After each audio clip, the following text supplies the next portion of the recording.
Sampurasun, wilujeng enjing kabalarea, patepang deui sareng abdi pun wasta Sri Sanda Valentin Sianturi dina acara Warta Sunda.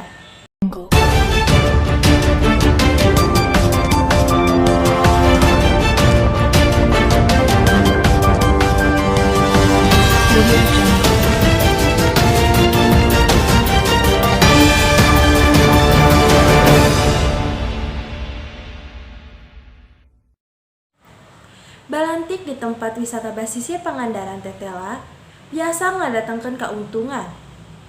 Balantikna oge bisa diandalkeun pikeun ngabayuan kulawargana.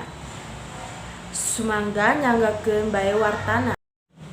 Di kawasan wisata Pangandaran, ti baheula tukawak kiwari teu saeutik nu ngahajat nyiar kasaptina balantik rupa-rupa kadaharan jeung kaulinan. Nu dagangna horeng lain wae urang Pangandaran katu sabudareunana.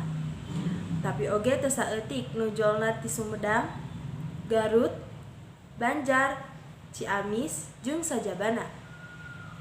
Salah sahiji nu dagangna teh nyaeta Ude Supriyatna.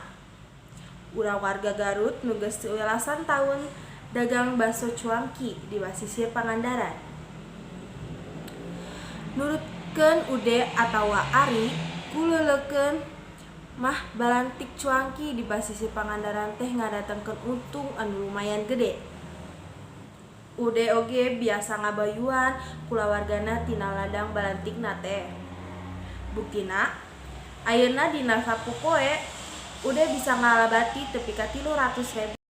Nurutkeun Ude jeung padagang sejenna, nu dagang di Pangandaran teh boga beungkeutan atawa organisasina. Eta teh sangka nu dagangna tartib jeung aya nu ngurus mun pareung aya pasualan. Sakitu na berita nu abdi wartakeun, hampura lamun abdi loba kasalahan, sampurasun.